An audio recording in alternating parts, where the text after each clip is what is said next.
Okay, here we have our jump blockout that we did. Um, and we're talking about squash and stretch.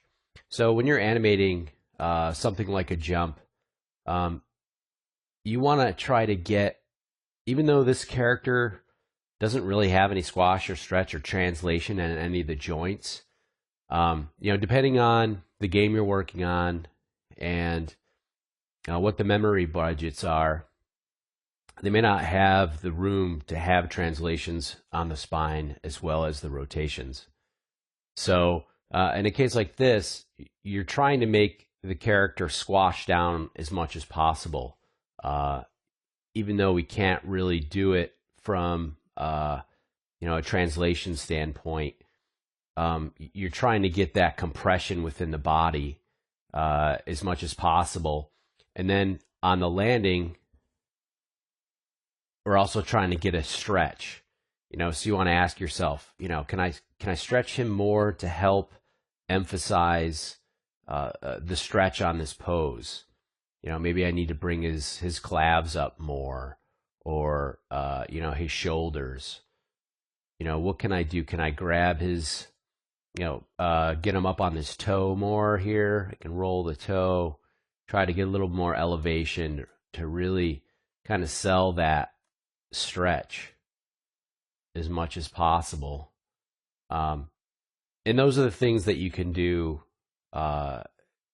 within a rig like this that really doesn't have the squash and stretch built in, but you can try to get it with your your poses in situations which would call for it, like a jump where he's squatting down, or any kind of attack, like maybe a ground pound, where you're trying to get that compression. You want to look for contrasts within your animation. Poses where you can get these big long stretches, where the silhouette's really long, and as opposed to this really big crouch.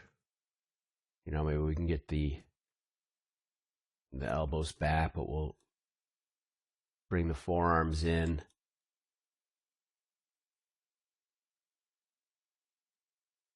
We just want a nice contrast between those two poses. And ask yourself, geez, can I compress this guy anymore? Can I maybe push his hips out so I can roll his spine, a little bit more here? See how far you can take it, before the rig gets totally busted. And maybe I can even drop him down a little bit more and really push it as much as possible. So you really get those, the contrast in those poses. You can kind of see the difference in that squash or a compression. Again, this is just a rough blockout that we did.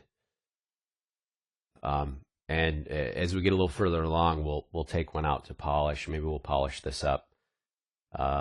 So that pretty much wraps up squash and stretch. So next we're going to be talking about slow ins and outs.